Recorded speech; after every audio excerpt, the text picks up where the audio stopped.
está tomando mando de esta secretaría. Usted había comentado hace año y medio de que había una propuesta, usted pugnaría porque no hubiera ya exámenes de selección. Cuando usted fue regente, jefe de gobierno de la Ciudad de México, tuvo universidades, fundó universidades, funcionó muy bien el esquema de sorteo el que se hace y se evita sangrar a las personas. Yo veo en el sur de la ciudad donde habito que prácticamente las mamás, los papás pierden incluso hasta el patrimonio por darles un curso de selección, buscar un curso de selección para que estos chicos tengan acceso a la UNAM, al Politécnico. ¿Se mantiene esta propuesta, señor presidente? Sí, la mantenemos, nada más que queremos avanzar más en la oferta, que tengamos más espacios, más cupos. Se están instalando y están funcionando 140 universidades públicas, gratuitas, de calidad. Ahí tenemos espacio y vamos a seguir creciendo. El propósito es que no haya rechazados, que todo el que quiera estudiar lo pueda hacer y que lo del examen de admisión no se use como pretexto para rechazar a los jóvenes, porque no es que no pasen el examen de admisión, es que no hay cupo. Y por eso se hace. Y por eso lo hacen, porque se abandonó la educación pública. Entonces tenemos que ir avanzando para que logremos que nadie sea rechazado. Ese es el objetivo. Nos va a llevar tiempo, pero en eso estamos. Y no vamos a dejar de insistir. Y estamos haciendo esfuerzos. Si vemos que hay jóvenes que son rechazados, buscamos acomodarlos, que no les falte. Ya fue un avance importante el que de 8,000 médicos que se recibían para hacer una especialidad, se incrementó a 20,000, más del doble. Y vamos a seguir abriendo plazas, oportunidades, porque entre otras cosas no tenemos médicos y no tenemos especialistas. Fue un desastre el periodo neoliberal. Si quieren resumir lo que sucedió, se dedicaron a saquear, a robar. Son muy ratas.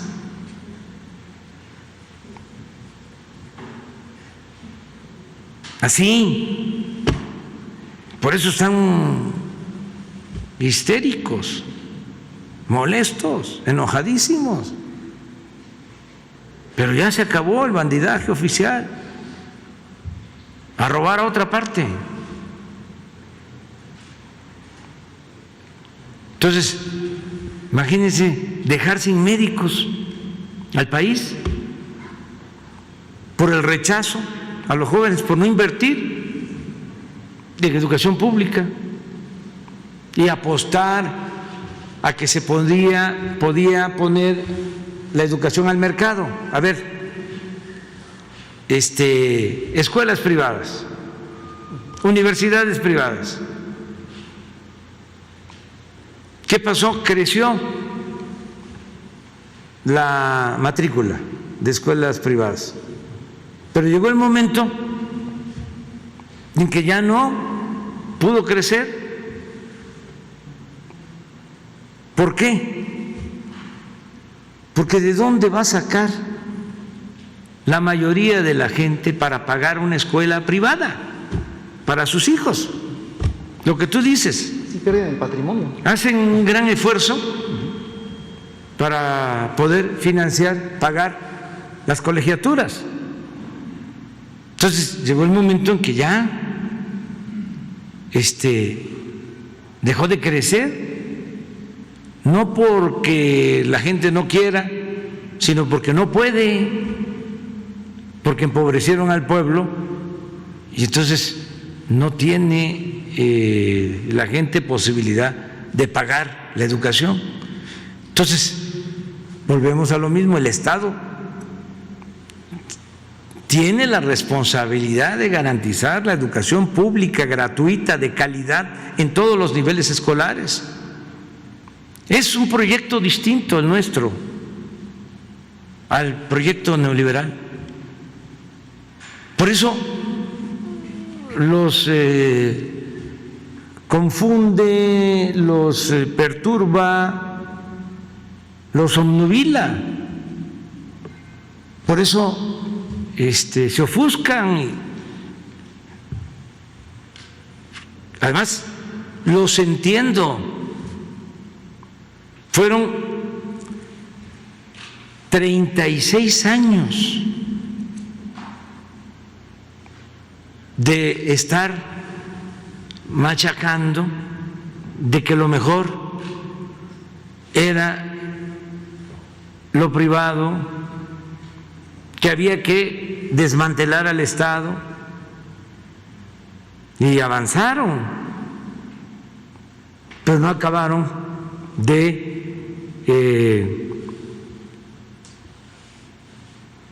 socavar al Estado mexicano, y además no contaban de que el pueblo iba a decir basta. Todavía tenían la esperanza de que si yo llegaba, iba yo a hacer lo mismo, que me iban a meter al aro. Porque decían que en la política de izquierda, ya ven que hay farsantes, decían que en la política se le atribuía a una gente de izquierda que era como tocar el violín, que se agarraba con la izquierda, pero se tocaba con la derecha, que era llegar al poder, ganar con promesas de izquierda y luego gobernar para satisfacer a la derecha, para recibir el aplauso de la derecha. ¿Estaban esperando eso? Pues no, imagínense cuántos años de lucha para venir a hacer lo mismo, para permitir el saqueo, para permitir, como era, de que los de arriba no paguen impuestos, para permitir que vengan del extranjero y nos saqueen, como en la época colonial, para permitir que se empobrezca nuestro pueblo, que México se convierta, como sucedió, en fosas clandestinas, en un país de violencia, con decadencia por la pérdida de valores culturales, morales, espirituales. A eso quieren que regresemos. No. Y están por eso completamente despistados. Ayer hablaba yo en Baja California Sur y no es un asunto ofensivo, para nada.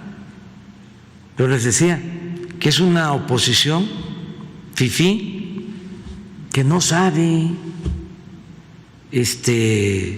cómo defender la democracia, cómo hacer valer la justicia, cómo defender las libertades. No saben, los fifís no saben.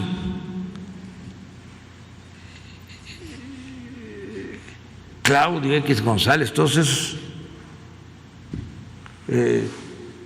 Junco, Ilio Ortiz, ¿qué van a saber de oposición?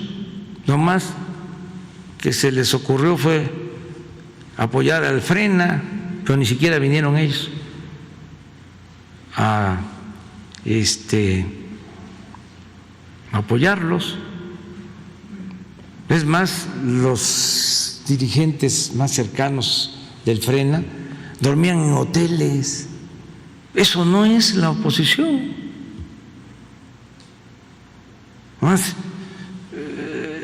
decía yo de que en la desobediencia civil, en la no violencia,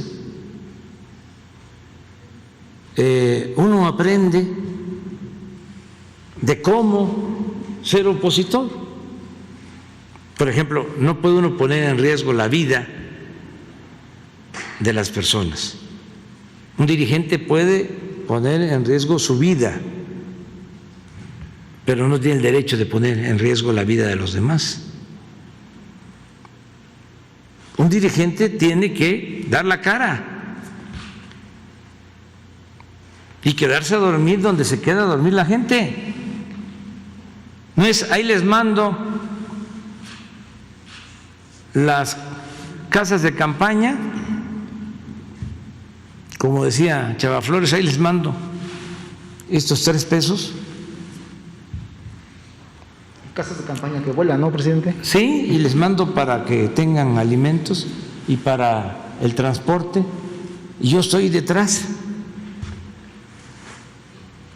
O esto que es ahora moderno, o está de moda, los bots. Contrato una empresa, ¿no?, para combatir a los adversarios. Un dirigente de oposición no puede hacer eso, pero lo que menos puede hacer es el ridículo. Imagínense que nosotros llamamos aquí a todos en su momento a ayudar, que por cierto muchas gracias, cuando estaba la crisis por la falta de energía eléctrica, Por los focos, ¿no? orientamos para que nos ayudaran, le pedimos a la gente, ayúdennos, apaguen un foco, bajemos el consumo, para que todos tengamos luz por la red, que suba a la red todo lo que se está generando, que se despache todo y que bajemos el consumo. Llaman nuestros opositores a consumir luz, a prender los focos, a encender la luz y a dormir con la luz encendida. O sea, yo no sé cómo pues se puede así. Y cuando hablo del ridículo, pues a lo que me estoy refiriendo es de que un dirigente, un opositor, tiene que actuar con dignidad, con mucha dignidad. Yo recuerdo que cuando me dieron un toletazo, un garrotazo, fue porque estaba yo encabezando un movimiento y teníamos 400, 500 policías y soldados enfrente, en un bordo, y de lado y lado había agua. Y terminamos de cantar el himno nacional, le dan la orden de que nos quiten y empiezan a caminar con los escudos. Y en una de esas me dan un garrotazo, pero al mismo tiempo se me estaba saliendo el zapato. Y entonces decido bajarme para que no se me saliera el zapato, porque imaginé cómo voy a salir de esto sin zapato. ¿Sí? Es el ridículo. No, la dignidad. Bueno, me dieron más duro porque me bajé, casi me puse ahí para que, pero salí con el zapato, con mis zapatos. Todo eso es enseñanza. Y conviene que estudien, que lean el libro que se hizo en el siglo XIX, que hizo un estadounidense que se negó a pagar impuestos porque se iba a utilizar ese dinero para financiar al ejército estadounidense que nos invadió cuando el gran zarpazo, cuando nos quitaron la mitad de nuestro territorio, 1848, desobediencia civil, ¿sí? Y hay que ver a Gandhi y a Luther King, a Mandela. El caso de Luther King, se lo comentaba yo a su hijo, de que me recordaba cuando lo del desafuero, que todos los abogados, porque ese es su trabajo, lo primero que recomiendan es ampárate. ¿Pero cómo voy a amparar? Si me amparo, pues estoy dando a entender que soy culpable. Y si soy inocente, ¿cómo voy a amparar? Y soy un dirigente social, soy una autoridad en ese entonces, voy a la cárcel, pero no voy a amparar. ¿Y qué hicieron los del Partido Conservador? Pagaron mi fianza. Claro que los denuncié y dije que no lo aceptaba en ese entonces. Y me acordaba yo de Luther King, que lo detenían porque se pasaba un alto y a la cárcel, y le decían: va a ser liberado, nada más que tiene que pagar su fianza. No, aquí me quedo. Esa es la dignidad. Entonces, todas esas enseñanzas se deben de transmitir, porque siempre debe de haber oposición,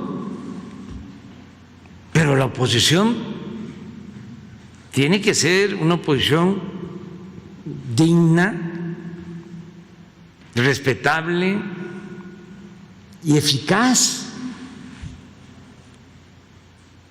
¿Por qué tiene que haber siempre oposición? Porque la democracia implica oposición. La dictadura es pensamiento único, es autoritarismo. La democracia es pluralidad, es oposición, es competencia, son contrapesos necesarios para que nadie se sienta absoluto en ningún nivel de la escala. Esa es la democracia y a eso aspiramos. Estamos luchando por una democracia, para establecer una auténtica democracia en el país, no para crear una dictadura o un régimen autoritario,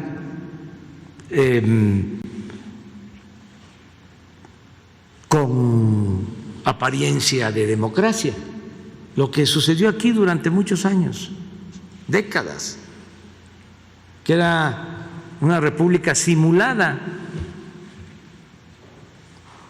Entonces eso no, democracia.